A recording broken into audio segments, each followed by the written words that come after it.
This episode is presented by Fleet Feet. A lot of folks in this country, especially my parents' generation and the generation before, did a lot of work to get off the land, right? And there's a lot of pain about thinking about what farming was and slave-based economy in the United States was. I think there's a lot of that. I don't want to do that. But I think now more and more younger people are realizing that there are some great advantages to that, right? To be able to have a job where you're connected to nature, connected to the land, you're a producer, right? Really the ultimate producer.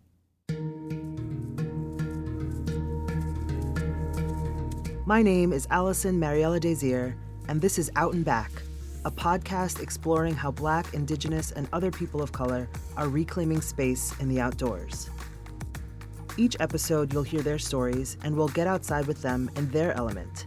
This episode, that element is not mine, as I will be farming. We're headed to the Yesler Terrace neighborhood of Seattle. Between a construction site and the freeway, the Black Farmers Collective runs Yes Farm and works to change Black people's relationship with land and farming. One obvious and ominous image of Black people farming is from hundreds of years of American chattel slavery. Yet, beyond these memories of exploitation, Black Farmers Collective sees an opportunity for self-determination. Growing food is hard work, but it is a skill and a rare opportunity to know exactly where your food comes from. Their vision is Black liberation. I talked with both director Ray Williams and farm manager Hannah Wilson. If you want to see Yes Farm or my conversations with Hannah and Ray, check out our video series. There's a link to it in the show notes, or you can find it at crosscut.com/video. First, I talked with Hannah.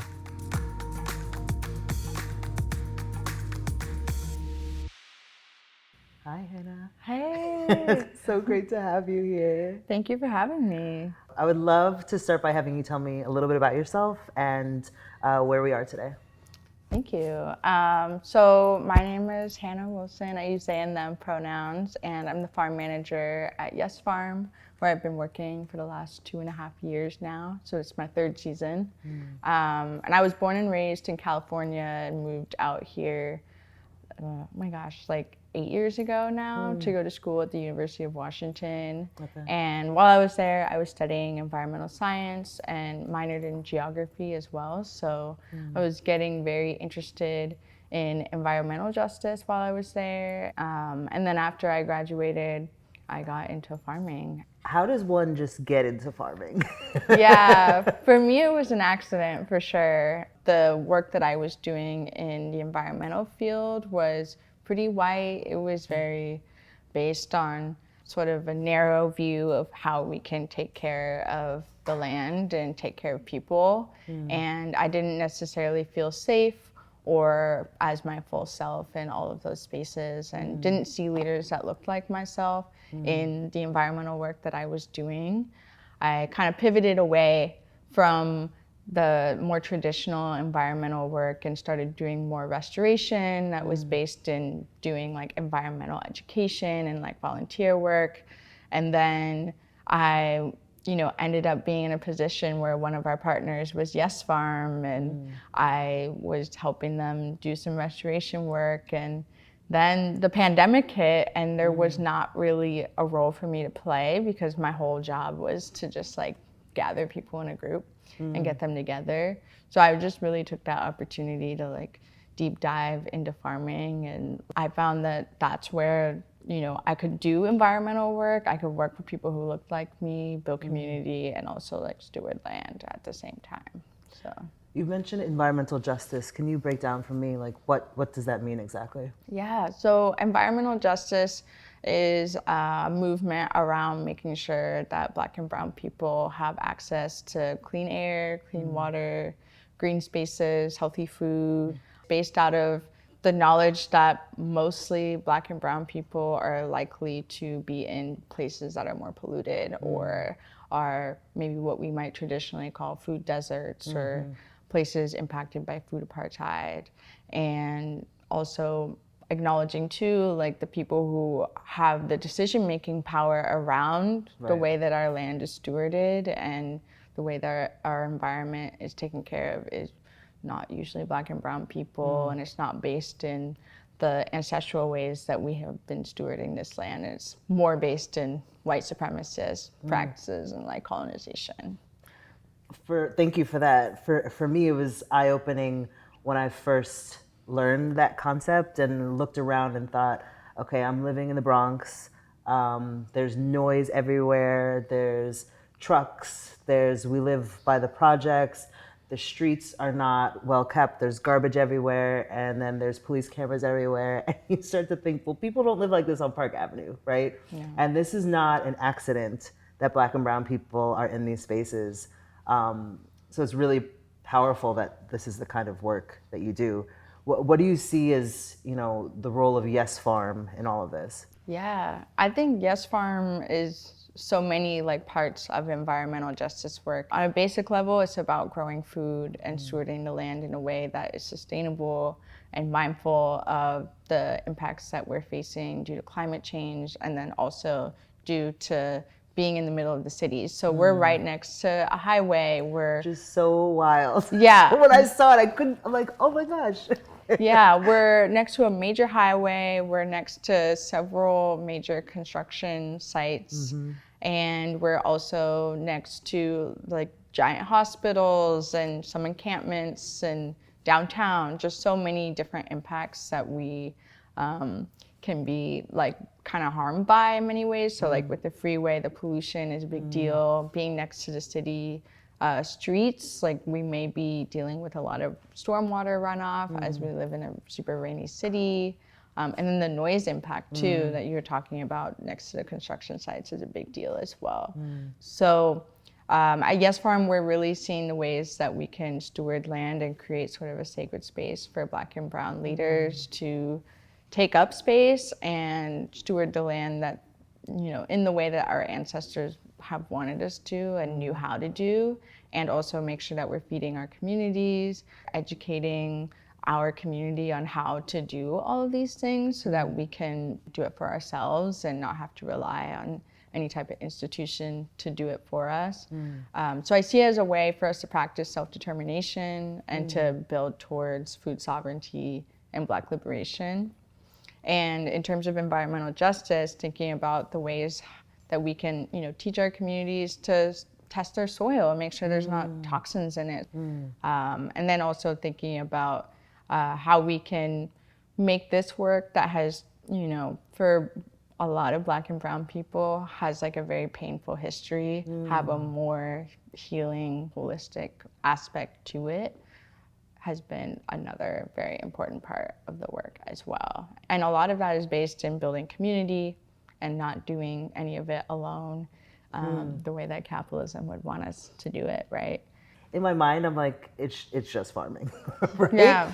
But I'm a big runner. I love movement, and I understand how powerful movement is. And so it's been such a cool shift of perspective for me to understand how powerful this practice can be, how community-driven it can be. And I've also heard you speak about the impact that farming has had on you, how it allows you to show up as your full authentic self. Could you share what you mean by that? Yeah, absolutely. I think, when I started working at Yes Farm and farming, I was given a lot of trust in terms of helping build the farm out and start to build relationships, and someone who's a transplant as well, making sure that I'm building community here in Seattle, especially within the Black community, was very healing. And then also being in connection with the land itself and learning how to feed myself and give myself energy and like nourishment, and also trust in my own leadership and skills and knowledge was how I learned how to step into my full self. And so that's been really powerful. And as someone who really like brings their full identity into the space, like I really try and lead with, like I'm a mixed person, I'm Black, I'm queer, I'm deaf, I'm disabled. Like how can we all like collectively work together to make sure that this space is safe for folks carrying many different identities, and that's been really powerful. And like honestly, just trying to honor like everyone's truth and where they're at, and allowing them to show up in whatever way that they can has been healing for me, because then that's what I allow myself to do in the process too. You make me want to farm. I hope so. It's working. You make me want to get out there and feel everything that you're saying and experience this. I have to say, being so close to Yes Farm, this is the most Black people I've been around since being here, moving a year and a half ago. And there is something just powerful about seeing yourself, you know? Yeah. No, it's been so important to have that in my life, and just understand the impact that this work can have on the youth that we're working with, and know that I could, build a relationship with the youth in the community in this area and be like, you can show up at the farm in whatever way that works for you. And one of the things I like to talk about is that farming is not just working the land. It's also building that community, problem solving and creativity needed to adapt to like climate change and the different needs of community. And like I need teachers and organizers and just leaders in the community to help make it all come together. Just as much as I need the farming itself. Yeah, a farm in my mind is, and it's something that I am working to deconstruct, right? Because I see a white person on one of those vehicle things in the middle of Iowa, where I've never been, but the image is Iowa in my mind, just moving. And I know that is the most common depiction of what farming is like. Yeah. And I think like that's what I talk about with the youth a lot. It's just, I'm like, there are farmers that look like you and me, and we can do this work in the way that makes sense to us. Like we don't have to be, in a nuclear family with 3 kids on a tractor in the middle of the country, basically. And like, how can we make this work joyful and like meaningful for us specifically? And I think it's also powerful to remind the youth too that like we have been doing this since time immemorial.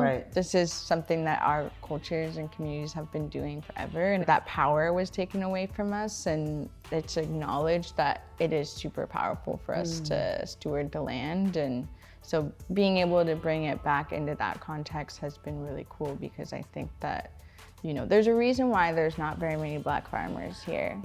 It's not just like we don't like to farm. Exactly. It's based in white supremacy and the fact that it is super powerful for us as Black people to be able to take care of ourselves, and they don't want us to do that. Another, a friend of mine refers to the idea that, Black people don't do this, Black people don't do that, as generational lies. Lies that we told ourselves out of protection because we weren't allowed to do those things. And then over time, they can come to look like culture, when in truth, as you said, this is a reclaiming. We've been farmers, we've been in the field. What is your vision for Black Farmers Collective? Yeah, I love thinking about this. I think what I've talked a lot about with the team and with the community is that I hope that at some point we can get to a point where we can buy our own land, and not necessarily as an individual organization, but maybe as a cooperative. We can make sure that we have land and build infrastructure that's needed to, be many pieces of the food system at one time. So not just be producers, but also be able to process food, be able to deliver food, store food long term. All of those things are really important for us to be able to feed ourselves year round, and also make sure that we're able to make our own medicine, and also teach, our communities how to do this work. And then also thinking about how growing the food is important, but also having housing and a place to cook the food, and being able to access healthcare that's culturally relevant and mindful of and safe for Black and brown people to access is also just as important. So I'm hoping that whatever land that we are able to steward, that we can incorporate all those aspects into what we're doing, and then also continue to train new Black farmers and bring more people into this work and build a strong food system that's very interconnected and interdependent on each other. And then also thinking about how we can continue to transfer more land to Black and brown people in this country, and not necessarily have it need to be about farming itself, but also just have it be about being in connection with the land and having sovereignty and having that choice to steward the land itself. That is a beautiful vision. I'm very excited about it. You make me hopeful, because I have a 3-year-old son, and in many ways just having a child means that you're optimistic, right? Otherwise, why would you have a child? But at the same time, I feel it's just so painful to look at what's happening in this country, in the world, and particularly the ways that you're identifying that all of these things are connected, right? It's not just about the food source, it's about healthcare, it's about housing. So to hear somebody with the vision, the passion, the energy, it gives me so much hope. And I'd love if you could share a bit about your mentorship with Ray and how that has made a difference in your life. It's made a huge difference. Ray has definitely instilled in me a lot of trust in my creativity and my vision, and a lot of that comes from his experience in 30 years of being a science teacher in Seattle with high schoolers. And so I think just meeting someone who is not a peer, who trusts young people and can be in conversation with young people, has allowed me to also understand how important it is to build community with not just people my age, but people of all ages. The intergenerational component of this work is so important. And also the importance too of teaching people and passing on the torch. I think that's been a huge part of this mentorship, is seeing the way that he's mentored me has also allowed me to learn how to mentor and be in community with the people around me. So which is in and of itself a very social justice approach, right? Because white supremacy will tell you there can only be one, and everybody's vying for that spot, and we compete. But this beautiful synergy, intergenerational connection, right? That at some point we all expire. We want to make sure that the knowledge is still there. Exactly, and I'm not trying to gatekeep this knowledge. I hope that a whole new group of people can be way better than me at this work. So, and that makes me excited and hopeful. All right, you can get back to the farm. Thank you. We will Appreciate see you there. it. This was so powerful. Should I unplug this? Yeah, you can unplug, and then Ray's in the hot seat.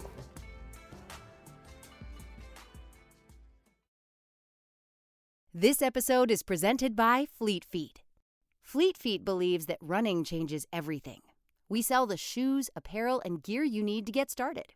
And we host fun runs, training groups, and events. Whether you're training for your first mile or your 50th marathon, we're here to run with you. Learn more at fleetfeet.com. After talking with Hannah, I sat with Ray. I would love if we could start by you sharing the mission of Black Farmers Collective. Our mission really, for me, from my point of view, is develop some Black leadership on the land, to have some inclusive spaces, but to really elevate that leadership, to be able to be part of a local food system, to start to create a piece of that for ourselves, to bring more people into that system. And for me, part of the mission really was to bring community into this and get the health benefits of growing some of your own food. Obviously, eating better, you think, from growing food and eating that, but there's being outside, being with nature, understanding the connections, stress relief of being there, building community around the growing of food. So that's, I think, our mission is to create spaces that will allow that to happen. Did you grow up farming? How did you find yourself here? I didn't grow up. I grew up in Seattle. My dad's Black and my mom's white. They moved from the East Coast, and I think I've always grown some things around the house, and wherever I traveled, I would have a little garden. And we knew folks that had farms and would visit them. So I had an idea about it, but I think my idea to try to help my community by building spaces for people to do this growing sort of came out of this combination of my career as a science teacher and then starting to teach nutrition and understanding how a lot of our health issues come from nutrition and also other lifestyle things. Spending a lot of time in committees and making reports and realizing what I really wanted to try to do is do something physical on the ground. That's how it really started. And you mentioned that, in the minds of many people, a farmer is a white person, right? Can you talk about how is the work that you're doing hoping to deconstruct that idea? I think that's interesting. We're, and maybe I'll just go back to education as, there for a while there's this thing of, well, studying, that was acting white, right? And so in some ways, we've been acculturated to think about things that might be very, very good for us, right, as not being something for us. Definitely. A lot of folks in this country, especially my parents' generation and the generation before, did a lot of work to get off the land, right? And there's a lot of pain about thinking about what farming was and slave-based economy in the United States was. I think there's a lot of that. I don't want to do that. But I think now more and more younger people are realizing that there are some great advantages to that, right? To be able to have a job where you're connected to nature, connected to the land, you're a producer, right? Really the ultimate producer. And so how do you give folks opportunities to be able to get into that? And part of it is modeling it, right? Here we are, we're here, we've created a space, it's got your name on it, we want you to come. I mean, that's one of the things that I thought that I could do was try to help create spaces, right?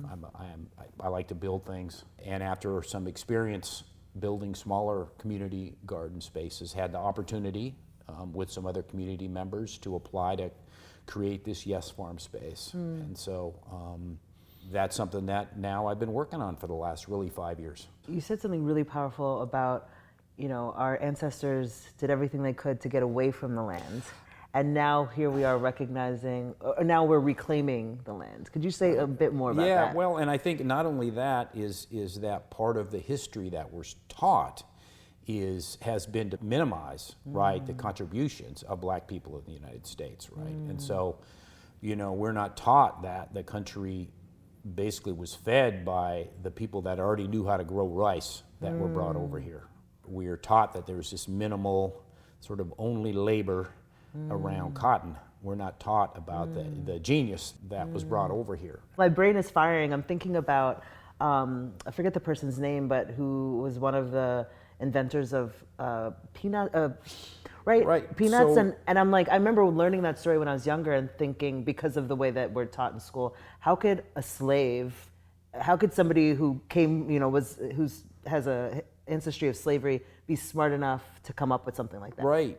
Yeah, so George Washington Carver. Carver, yes. Right, of course, is an academic and a researcher. And I think we focus on the peanut, but the peanut just was a byproduct of a lot of the research that was done about how do we help our community, out of Tuskegee, how do we help our community regenerate some of this farmland that has been, over-farmed and the nutrients pulled out by cotton. And so it wasn't only about peanuts, it was about regenerative farming, it was about compost. Again, we learned, the guy made 150 products out of peanuts, again, but that is just a side piece of the work. The peanuts were to help add nitrogen to the soil. Lots of genius throughout the history of the United States. In order to maintain sort of this white supremacy, you can't talk about the good. And so we all learn about the bad, and then we feel that, well, I don't want to do that work. So, and it's hard work being a farmer. It's not for everybody, but I think if we could teach young people a little bit about it, get young people out there. I mean, the experiences that you learn growing something can be translated to so many other things. The science class in school, or I actually have something that excites me, right? That I don't have to sit in class all the time. I can do something that I create, and then I can build on my own knowledge and share that. Right. And what is your hope for the Black Farmers Collective? This is now Going on 4 or 5 years of a nonprofit organization, my hope is that we can figure out how to make this sustainable and move into the future. I think part of that is Yes Farm. It's actually in the center of Seattle. It's at the intersection of a lot of different communities. It can really serve as a real focal point for lots of community building and education in Seattle. And we're leasing some land right now from King County. We're trying to set ourselves up to be able to purchase some land and have real ownership. I think when you have ownership, then you really can have a creativity about what you're doing in the space. And my hope is that the Black Farmers Collective becomes an organization that's active in the larger food system, food justice movement, as a producer, as an educator, as a space that people can come through and learn and stay or go off and do their thing. And then I can just be emeritus and And eat fresh food.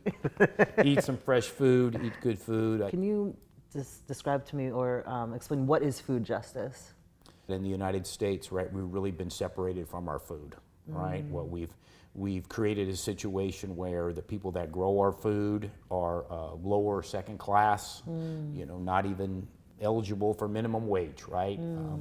We've separated that from the people in those products. So I think food justice is getting people closer to the production of that food, being able to get back to eating food that's better for us, not using food and the consumption of food as just a way to make money for corporations, right? And not everyone is going to grow all their own food, and not everyone can eat fresh vegetables all the time, right? And you understand we have a lot of people, and so we need processed foods and things. But for me, food justice is getting more and more people to be able to eat better and better food. Thank you. You have Yes Farm, and then there's another farm. Yes, we were able to sort of, through our work with food justice and meeting people, put ourselves in a position to lease 4 acres from King County, and that's Small Axe Farm. It's right at the border between Redmond and Woodinville.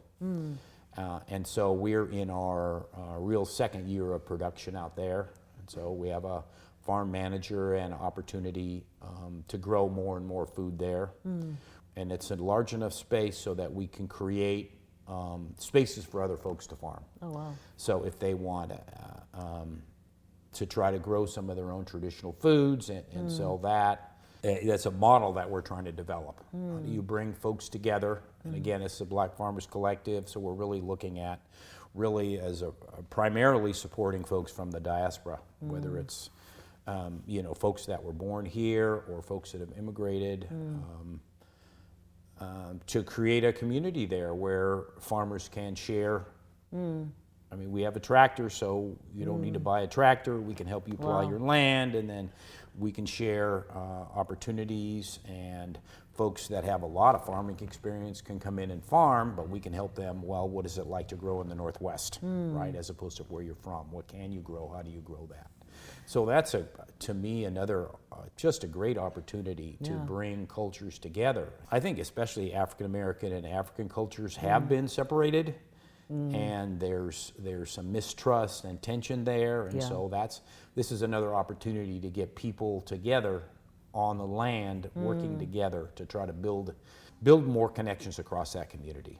So let's say I wanted to start farming. How would I get involved? Well, as an individual, let's say you don't have a lot of experience farming. So first of all, you can come out and volunteer. And so you can get some work done. You can see sort of how we do this. If you live close enough that you can visit regularly, you can have we have a community garden spot. And so we'd love to have people come and learn how to grow and learn from each other in that community garden space.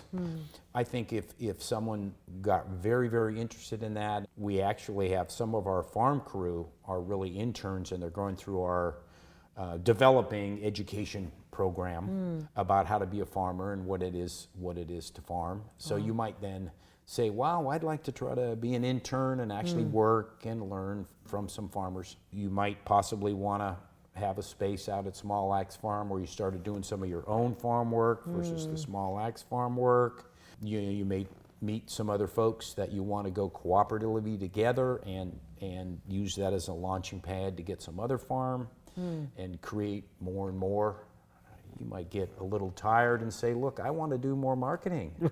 I want to do value added, right? You know, I love to cook. Let me cook my own food that I grew and feed my community. So there's many steps along the way. The food system is huge. So I think that's a little bit of rambling about where you might want to go. I mean, but it's great in because 5 years, my farming journey starts today. right? So. Exactly. And I think we're, you know, I think Hannah mentioned it too. Have a space where you can bring yourself. Yeah. Right. How do we create a space that is not stifling to Yeah. individuals and then is welcome to all? Yeah. And so that's not a necessarily easy thing. Right. To work on. How do we create a space over here that's accessible? We're in the middle of a project trying to design and build a ADA access ramp so folks can get from the sidewalk down to the farm. And so that's a whole another process. You wear so many Lots of- hats. It's been an interesting journey from science teacher, family guy, father, builder, giving myself a lot of opportunities to learn a lot, to work with lots of different folks in different communities. And luckily, you know, I've had the privilege to have worked long enough to be able to now spend a lot of time doing this. Well, thank you for your vision and for helping me and so many others rethink what farming is, food justice, and also know that I can be part of it. Thank you for that. Oh, you're welcome. We love to create a space where people feel that they can come down and visit and see what's going on and get involved to the level that they would like to get involved with. Yeah, definitely. Well, I am ready to farm. Hey, that's great. Let's That's get great. out there. Maybe we should go on down, Yeah. take a peek. You'll get your hands dirty a little I'm bit, ready, see I'm what's ready. going on. You know, I think we didn't talk about this in the interview, but this intersection of unhoused folks and urban farming. And so we do have a lot of folks that use the space. We discourage people from setting up a tent there, Right. but otherwise using it. And some of it's even using the water.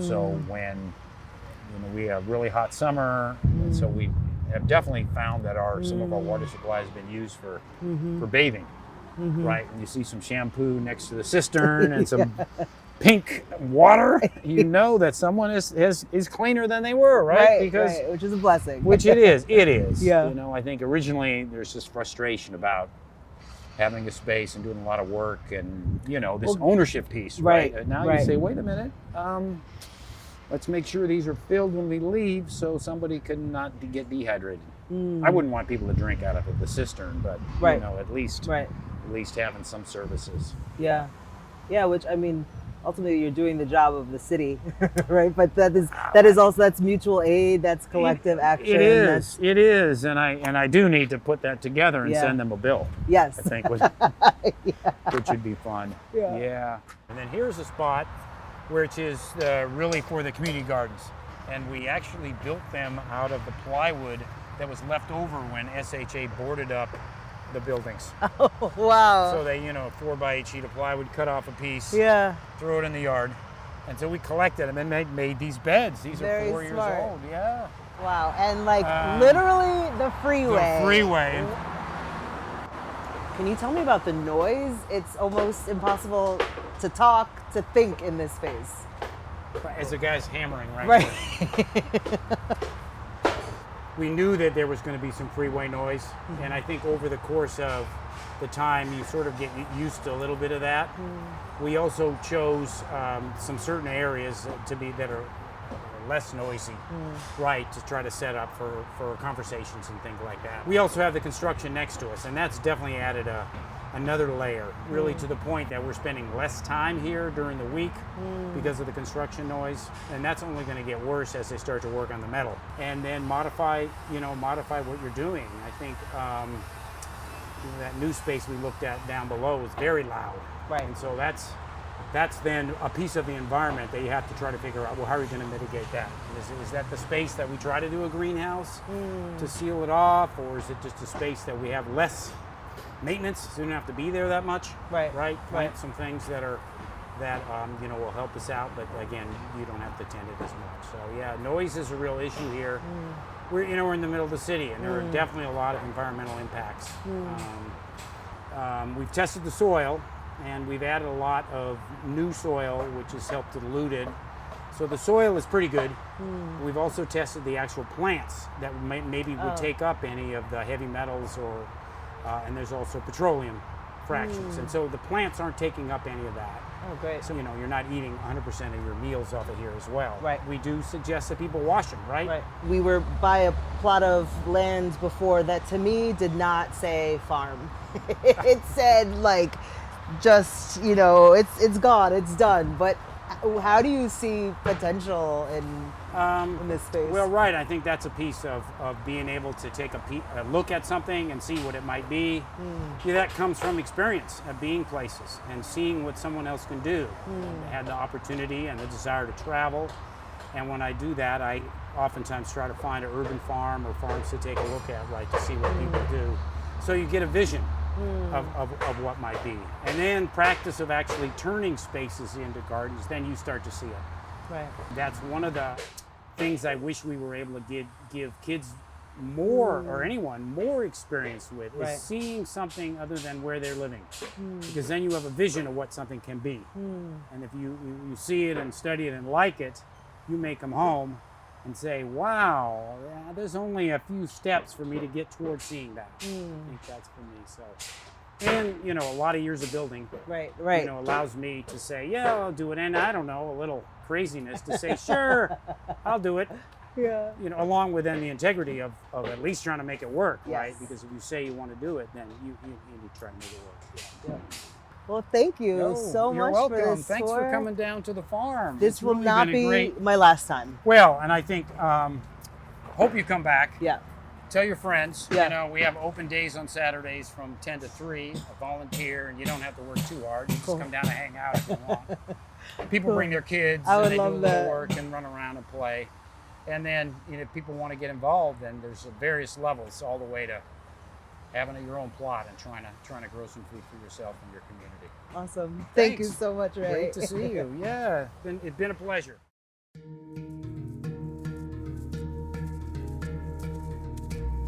If you want to continue adventuring with me and dive deeper into this story, check out the show notes. There, you'll find links to the video series and an article I wrote about the themes of this episode. This podcast is hosted and reported by Alison Mariella Désir. That's me. My producer is Brooklyn Jamerson Flowers. The executive producer is Mark Baumgarten. Audio production from Bryce Y. Adelson and Sarah E. Hall. And audio support from Rusty Bogal and Seth Halloran. You can subscribe to Out and Back wherever you listen. And if you like the show, please review us. It helps create excitement around a new show. And if you'd like to support the work we do at Crosscut, go to crosscut.com/membership. In addition to supporting our journalism, members receive complete access to on-demand programming from KCTS 9, Seattle's PBS station. For the latest political, environmental, and culture news from the Pacific Northwest, visit crosscut.com. Out and Back is a product of Cascade Public Media. Next time, I'm going rock climbing, which will definitely be new to me.